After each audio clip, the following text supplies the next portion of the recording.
সবাইকে শুভ ষষ্ঠীর শুভেচ্ছা জানিয়ে আজকে আমি আমার এই ভিডিওটা শুরু করছি। আজকে আমি যাচ্ছি বেহালা রায়চৌধুরী পরিবারে দুর্গাপুজো দেখতে। আমি এই ভিডিওর মাধ্যমে শেয়ার করব বরিশার রায়চৌধুরী পরিবারে দুর্গাপুজোর ইতিহাস। তাহলে বেশি কথা বলবো না, ভিডিওটা শুরু করছি। তোমরা দেখছো ভিশন ক্যালকাটা ইউটিউব চ্যানেল। আমার চ্যানেলের নতুন ভিডিওতে তোমাদের সবাইকে স্বাগত জানাই। এই দিকের রাস্তাটা সোজা চলে যাচ্ছে বরিশা দ্বাদশ মন্দিরের দিকে। আমরা ওই দিক দিয়েই এলাম। এইটা হলো সামান্য রায়চৌধুরী পরিবারের আটচালা বাড়ি। এইখানটাতেই দুর্গাপুজোটা শুরু হয়েছিল। আর এইটা হলো সন্তোষ রায়চৌধুরীর তৈরি করা বা প্রতিষ্ঠিত রাধাকান্ত দেবের মন্দির। এই যে তোমরা দেখতে পাচ্ছ, এইখানে সন্ধ্যা আরতিটা বেশ সুন্দর হয়। আমি 2 বছর আগেও এসছিলাম, তখন সন্ধ্যা আরতিটা দেখেছিলাম, বেশ ভালো লেগেছিল। এই যে আটচালা বাড়ি সামান্য রায়চৌধুরী পরিবারের মূল পূজা মন্দির। এইবার এখানে কিভাবে দুর্গাপুজো শুরু হয়েছিল এবং দুর্গাপুজোর আচার অনুষ্ঠান কি কি হয় সবকিছু তোমাদের জানাবো। এইটা হলো আটচালা বাড়ি, এইখানটাতেই পুজোটা শুরু হয়। এই যেখানে ঠাকুরটা রয়েছে, এই আটচালা যেটা দেখতে পাচ্ছ পিলারগুলো রয়েছে, সেইটা সেই পুরনো সময়কার, এইটা আর বদলানো হয়নি। এইবার ইতিহাসের পাতায় ফিরে যাওয়া যাক। 1590 সালে রাজা কংসনারায়ণ দুর্গাপুজোর সূচনা করেছিলেন। কিন্তু মা দুর্গার মূর্তিতেই পুজো হতো চণ্ডীরূপে। কিন্তু পরবর্তীকালে 1610 খ্রিস্টাব্দে লক্ষ্মীকান্ত গঙ্গোপাধ্যায়ের হাত ধরে এইখানেই দুর্গাপুজোর শুভ সূচনা হয় সপরিবারে। মানে মা দুর্গার সাথে এখানে থাকে লক্ষ্মী, গণেশ, সরস্বতী, কার্তিক। এই যে মূর্তিটা, এইখানটাতেই পুজোটা। সাবর্ণ রায়চৌধুরী পরিবারের অন্যান্য বাড়িতে ষষ্ঠীর দিন বোধন হলেও এই আটচালা বাড়িতে বোধন হয় কৃষ্ণ নবমীর দিন।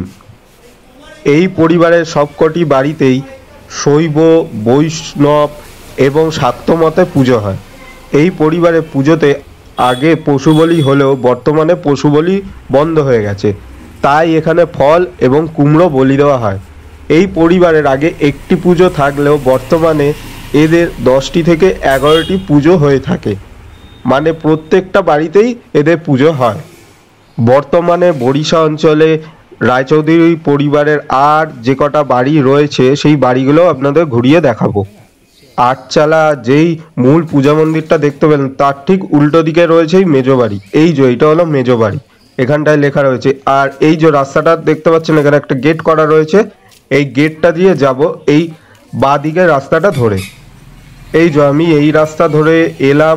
আর এই সামনে যে বাড়িটা দেখতে পাচ্ছেন, যেটা একটা বড় ব্যানার লাগানো রয়েছে মা দুর্গার, এই বাড়িটাই হলো মেজো বাড়ি। এই যেখানটায় লেখাও রয়েছে মেজো বাড়ি। এই গেটটা দিয়ে এবার ভেতরে প্রবেশ করব।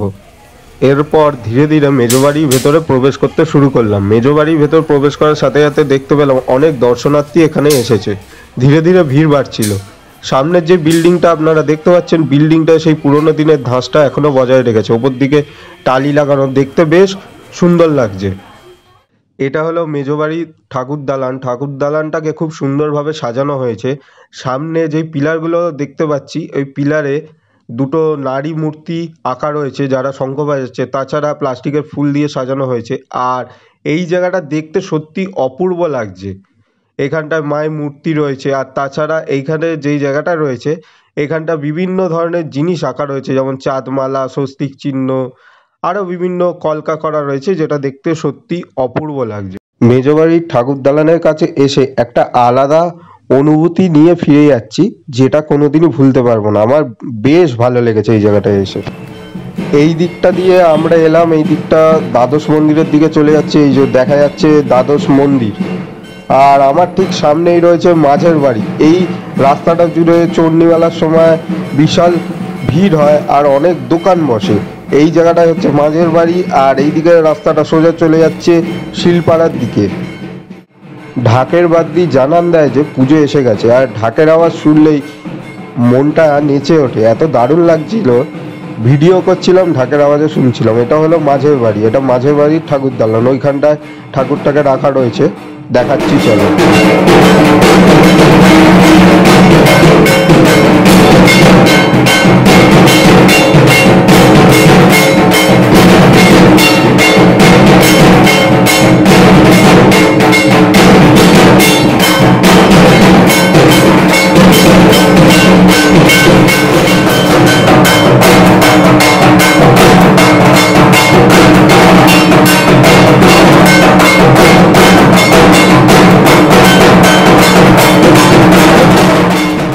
অপূর্ব সুন্দর আলপনা দিয়ে এই মেঝেটাকে সাজানো হয়েছে, দেখতে সত্যি দারুণ লাগছে। এই জায়গাটায় দেখো বেশ বড় একটা আলপনা দেওয়া হয়েছে, যেটা দেখতে অপূর্ব লাগছে। এত সুন্দরভাবে আলপনাটা দেওয়া হয়েছে, অনেকক্ষণ ধরেই বানানো হয়েছে আলপনাটা, বোঝাই যাচ্ছে ব্যাপক লাগছে। আর এই যে এখানে হচ্ছে মা দুর্গা, তোমাদের আগেই দেখিয়েছি। এই দিকের রাস্তাটা সোজা চলে যাচ্ছে শিলপাড়ার দিকে, ডায়মন্ড হারবার রোডের দিকে। আর এই দিকের রাস্তাটা সোজা চলে যাচ্ছে ষষ্ঠীর মোড়ের দিকে, যেখানে শ্মশান কালী পুজো হয় কালী পুজোর সময়। আর যেখান দিয়ে গাড়িগুলো বেরোচ্ছে, যেই গলিটা দিয়ে, গলিটা তোমাদের দেখাচ্ছি, দেখো এই যে এই গলিটা দিয়ে আমরা এলাম, যেখানটায় দ্বাদশ শিব মন্দিরগুলো ছিল, মানে শখের বাজারের দিক দিয়ে রাস্তাটা, এইটা হচ্ছে সেই দিকের রাস্তাটা। এই রাস্তাটা দিয়ে খানিকটা গেলে আপনারা দেখতে পাবেন সামান্য রায়চৌধুরী পরিবারের বেনাকি বাড়ি, যেখানেও দুর্গাপুজো হচ্ছে। এইখানটায় এসে যেটা দেখতে পেলাম, বেনাকি বাড়ির অবস্থা খুবই খারাপ। অন্যান্য যেই বাড়িগুলো রয়েছে, বড় বাড়ির একটা বিল্ডিং আর বেনাকি বাড়ির কিছু বিল্ডিংয়ের অংশ, সেগুলো খুবই খারাপ অবস্থা। এই যে গাছপালা উঠে গেছে, দেখতে খুব খারাপ লাগছে। বাড়ির সামনে পোর্শনটা দেখে বুঝতেই পারছো যে খুবই জরাজীর্ণ অবস্থা, জানলাগুলো ভেঙে পড়েছে, বাড়িটা ক্ষয় হয়ে এসছে, জানলাগুলো একটাও নেই। এই যে এখানটায় দেখতে পাচ্ছ একটা বড় গাছ উঠে গেছে বিল্ডিং এর গা বেয়ে, কয়েকদিন পর এই বিল্ডিংটাকে ফাটিয়ে দেবে। এই দিকটায় তবুও একটা বাড়ি ঠিকঠাক করে নেওয়া হয়েছে। আর এটা হলো বাড়ির প্রবেশ পথ, বাড়ির ভেতর এবার প্রবেশ করব। বাড়িটার ভেতর যখন প্রবেশ করলাম, উপর দিকটা দেখলাম কড়িবর্গার কাজ করা, তাছাড়া বাদুড়ের আওয়াজে একটা আলাদা অনুভূতি হচ্ছিল, সেটা মুখ দিয়ে বলে বোঝানো খুবই কঠিন। এইবার এই বাড়ির কিছু নিয়ম রীতি বলি, মানে রায়চৌধুরী পরিবারের পুজোর কিছু নিয়ম রীতি, সেটা তোমাদের জানাচ্ছি। সাবর্ণ রায়চৌধুরী পরিবারের পুজোর অন্যান্য রীতিগুলি হলো: অষ্টমী ও নবমী তিথিতে 180টি মাটির খুঁড়িতে মাসকলাই, ঘি ও দই দিয়ে এই বিশেষ আচার সম্পন্ন হয়। বিশ্বাস করা হয় যে অপদেবতাদের সন্তুষ্ট করার জন্য এই রীতি পালন করা হয়। আমরা এই গেটটা দিয়ে বেনাকি বাড়িতে প্রবেশ করলাম। আর এই গেটের এই জায়গাটা দেখো, খুবই খারাপ অবস্থা, জরাজীর্ণ হয়ে আছে, যেটা দেখে আমার খুবই খারাপ লাগলো। কদিন পর এটা ধ্বংস হয়ে যেতে পারে। এইটা হচ্ছে বেনাকি বাড়ির ঠাকুর দালান। ঠাকুর দালানটা খুব সুন্দরভাবে সাজানো হয়েছে, দেখতে খুব ভালো লাগছে। থার্মোকলের বিভিন্ন যে কাটিংগুলো রয়েছে, সেইগুলো দিয়ে সাজানো হয়েছে, যেটা দেখতে সত্যি অপূর্ব লাগছে। এইটা হচ্ছে বেনাকি বাড়ির ঠাকুরটা দেখো, বেশ অপূর্ব লাগছে, খুব সুন্দরভাবে সাজানো হয়েছে। ঠাকুরের পেছন দিকে যেটা দেখতে পাচ্ছি, ঠাকুরের পেছন দিকে চালচিত্রটা নেই, যেটা দেখতে সত্যি আমার অদ্ভুত লাগলো। আর ওপর দিকে এই শামিয়ানা যেটা রয়েছে, সেটা বেশ সুন্দর। এই রাস্তাটা সোজা চলে যাচ্ছে ডায়মন্ড হারবার রোডের দিকে, অর্থাৎ শিলপাড়ার দিকে। এই যে রেল ব্রিজ দেখতে পাচ্ছ, এই দিকের রাস্তাটা সোজা চলে যাচ্ছে হচ্ছে কিছুটা গিয়ে ডান দিকে গেলে শখের বাজার, আর সোজা গেলে ওই বেনাকি বাড়ি। আর এখন আমরা যাব কালিকিঙ্কর ভবনের দিকে। এই যে এই গলিটা দিয়ে সোজা গেলে কালিকিঙ্কর ভবন ওই যে দেখা যাচ্ছে। এবার চলো ধীরে ধীরে এগিয়ে যাই। এই যে এইখানটায় দেখতে পাচ্ছেন কালিকিঙ্কর ভবনের আদি দুর্গা দালান, এইখানটায় লেখা রয়েছে। আর কালিকিঙ্কর ভবনের ট্রাস্ট থেকেই এই দুর্গা দালানে পুজোটা করা হয়। এই যে এখানটায় ডিটেলসটা লেখা রয়েছে, যেটা দেখতে পাচ্ছেন। এই যে সাবর্ণ রায়চৌধুরী পরিবারের কালিকিঙ্কর দেবোত্তর ট্রাস্ট, স্থাপিত 1705 সালে।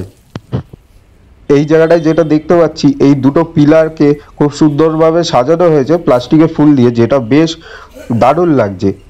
মানে পুরো পিলারটাকে ঘেরা হয়নি, যেটুকু ঘেরা হয়েছে প্লাস্টিকের ফুল দিয়ে, মানে যেটুকু সাজানো হয়েছে, সেটা দেখতে সত্যি খুব সুন্দর লাগছে আর দারুণ লাগছে। আর এই যে এখানটায় মাতৃ প্রতিমাটি রয়েছে, এইখানে যেই চালচিত্রটা রয়েছে, এটার মধ্যে কোনো পৌরাণিক ঘটনাকে বর্ণিত করা হয়নি, এখানে প্লাস্টিকের ফুল দিয়ে সাজানো হয়েছে, যেটা বেশ একটা ইউনিক আর দেখতেও বেশ দারুণ লাগছে। আর মাকে যেভাবে সাজানো হয়েছে, সেটা দেখতে সত্যি অসাধারণ লাগছে। এইবার চলে এসেছি সাবর্ণ রায়চৌধুরী পরিবারের বড় বাড়ির সামনে। এই যে এই গলিটা দিয়ে এলাম, এটা পুষ্পশ্রী সিনেমা হলের কাছেই।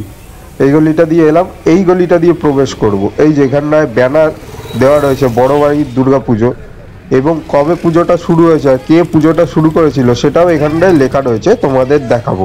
এখানটায় লাইট দিয়ে সাজানো হয়েছে, এইখানটা প্রত্যেক বছর এরকম একটা গেট করা হয় যাতে সবাই বুঝতে পারে যে কবে শুরু হয়েছিল আর কে পুজোটা শুরু করেছিল। রায় কৃষ্ণদেব মজুমদার চৌধুরী কর্তৃক 1717 সালে বড় বাড়ির পুজো শুরু হয়।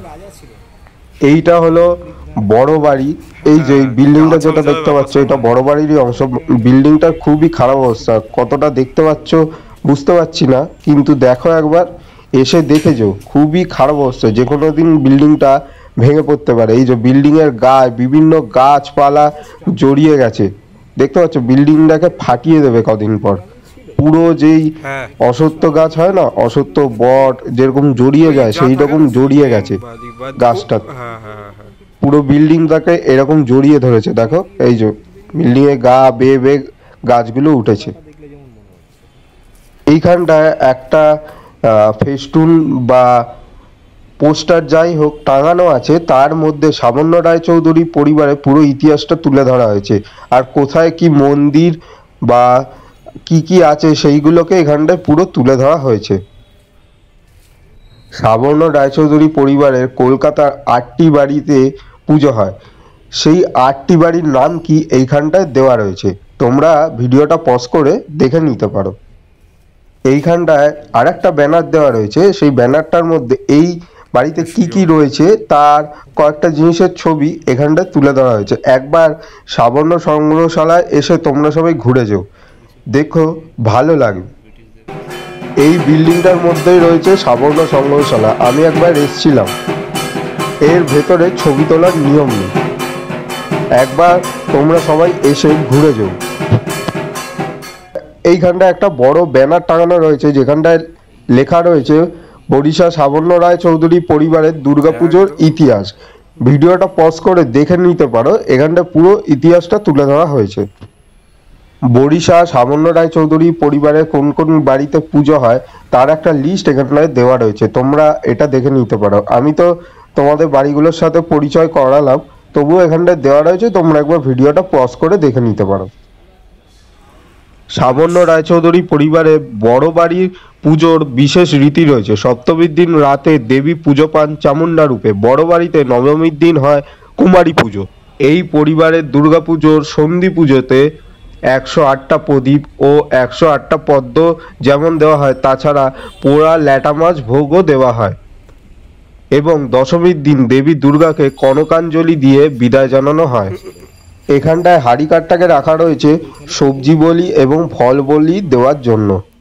ভিডিওটা কেমন লাগলো অবশ্যই কমেন্ট বক্সে কমেন্ট করে জানিও। দেখা হচ্ছে পরবর্তী কোনো ব্লগে। ভালো থেকো সবাই এবং পুজো সবাই ভালোভাবে কাটিও, সাবধানে থেকো।